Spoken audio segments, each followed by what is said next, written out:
A máscara da morte rubra.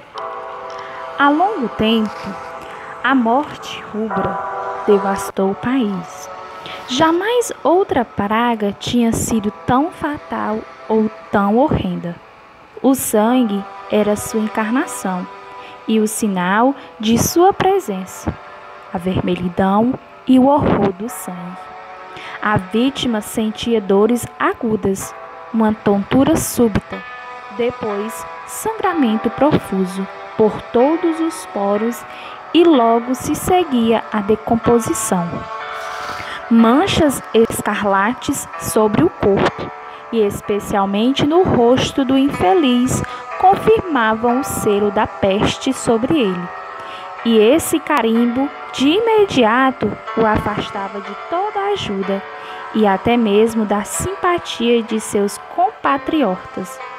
O aspecto mais terrível era que, desde o ataque inicial, o progresso e o término da enfermidade sobreviam em meia hora. Mas o príncipe Próspero era feliz, destemido e sagaz. Ao perceber que seus domínios já haviam perdido a metade da população, chamou à sua presença 1 milhar de seus amigos saudáveis e joviais, escolhidos entre os cavalheiros e as damas de sua corte, e com estes retirou-se para a segurança e reclusão total de uma de suas abadias fortificadas. Esta estrutura era extensa e magnífica, e sua arquitetura fora criação do próprio príncipe, cujo gosto era extravagante, mas majestoso.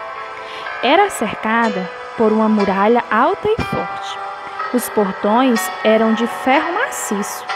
Os cortesãos, após terem se reunido do interior da vasta construção, trouxeram fornalhas portáteis e pesados malhos e soldaram as trancas e os rebites. Era sua resolução não permitir nenhuma forma de entrada ou de saída para aqueles que, em um impulso súbito de frenesi ou de desespero, quisessem deixar o recinto. A abadia tinha sido aprovisionada com extrema abundância. Com todas essas precauções, o príncipe e os cortesãos acreditavam ser possível desafiar o contágio, o mundo exterior que cuidasse de si mesmo. Já no final do 5º ou 6º mês de sua reclusão, quando a pestilência rugia mais furiosamente por todos os recantos do país, o príncipe Próspero decidiu entreter seus amigos em um baile de máscaras de magnificência e ainda maior que a usual. A mascarada foi um cenário de grande prazer e voluptuosidade. Mas primeiro descreverei os salões em que foi realizada. No total, havia 7 salões de suntuosidade imperial. O 7º compartimento era totalmente amortalhado por palhos de veludo negro que não somente pendiam das paredes, como recobriam-lhe todo o teto e tombavam em dobras pesadas sobre um tapete do mesmo material e da mesma cor. Nos vitrais desta sala predominava o escarlate, ou até um tom profundo de vermelho sangue. Era também neste aposento que se erguia contra a parede ocidental um relógio de pêndulo gigantesco e talhado em ébano.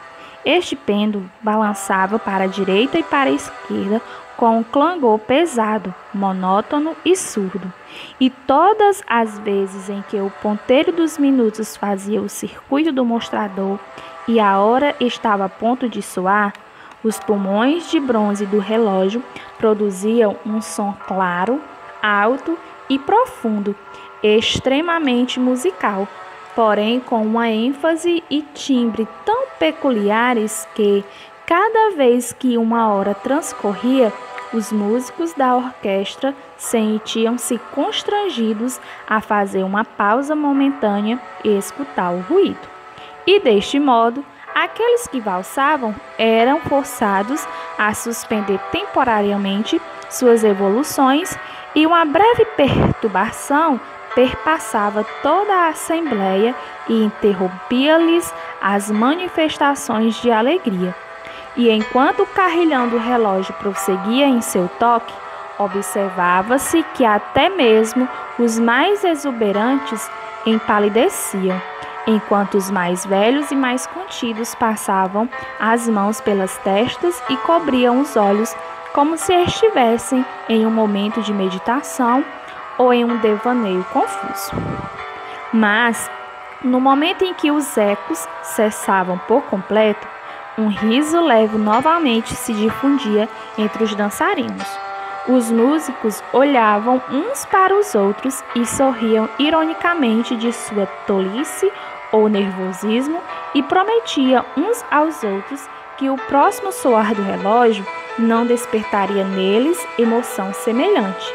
Só que, após um lapso de 60 minutos, que abraçam 3.600 segundos do tempo que voa tão velozmente, novamente o carrilhão se manifestava e havia o mesmo desconcerto e os mesmos tremores e a mesma meditação contida.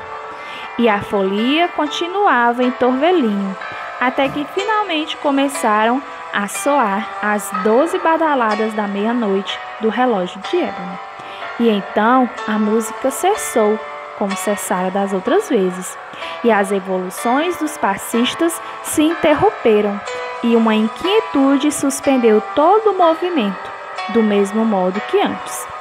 Desta vez, entretanto, havia 12 pancadas a serem dadas pelos sinos do relógio. Deste modo, transcorreu um período mais longo de tempo em que pensamentos tétricos se arrastaram para o foco da atenção daqueles entre os fantasiados que paravam para meditar. E foi assim também que aconteceu. Talvez antes que os derradeiros ecos do último toque tivessem completamente desaparecido no silêncio, que muitos indivíduos da multidão tiveram tempo para perceber a presença de uma criatura mascarada que não havia atraído antes a atenção de ninguém.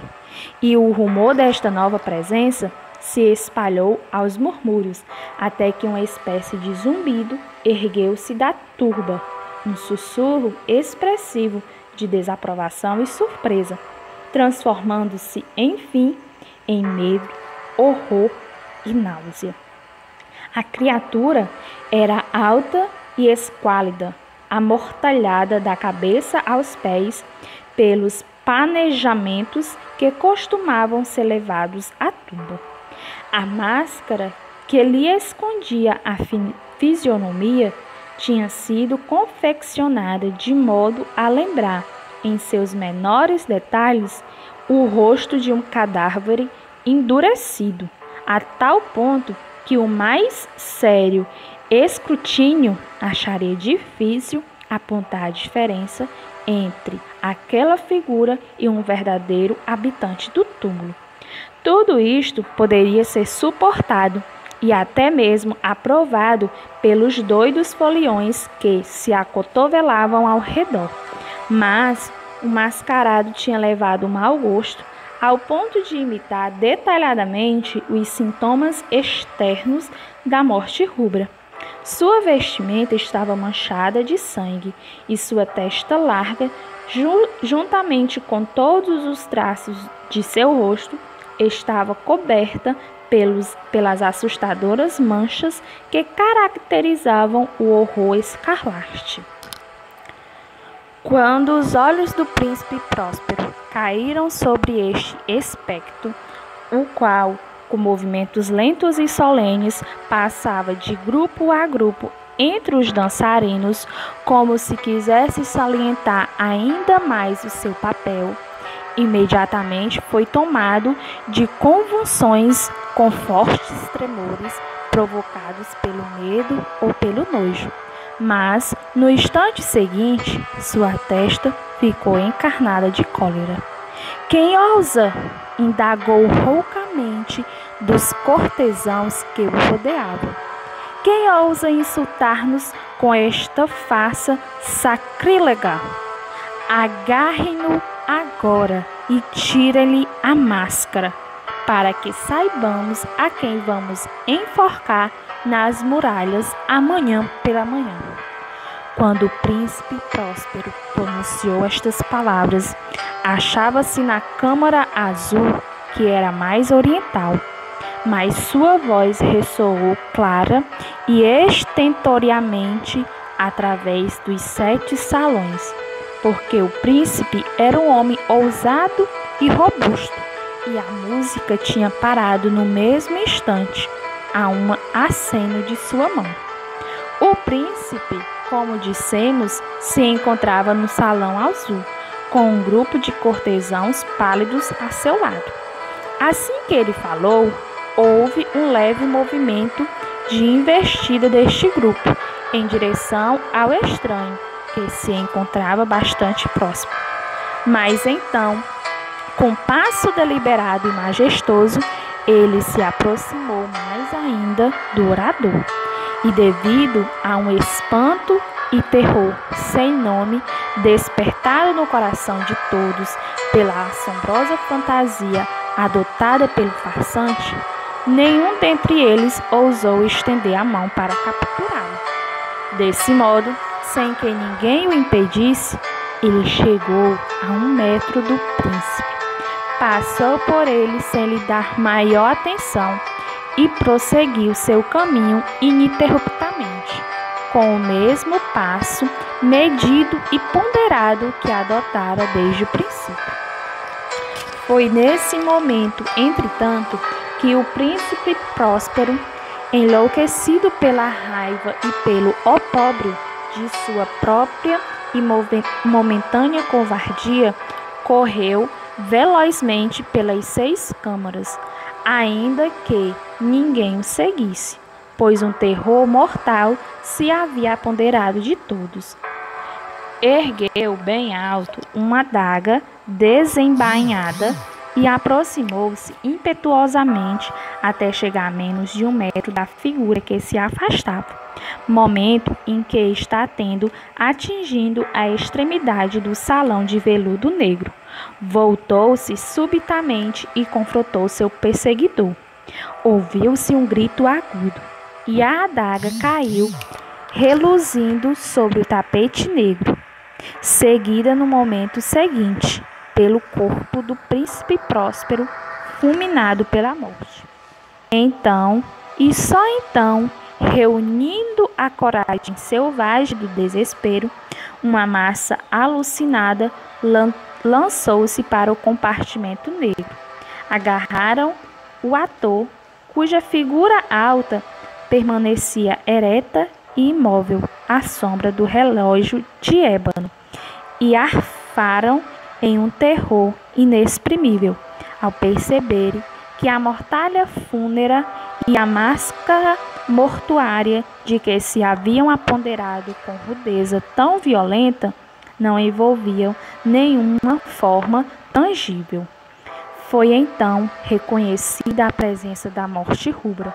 Ela tinha chegado como um ladrão à noite, e um por um caíram os dançarinos nos salões cobertos de sangue, em que se haviam alegrado, e cada um deles morreu na mesma postura desesperada em que havia tombado.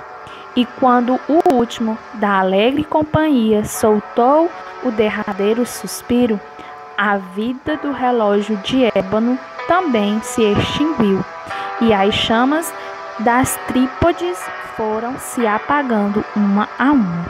A escuridão, a decomposição e a morte rubra assumiram domínio incontestável sobre toda a abadia.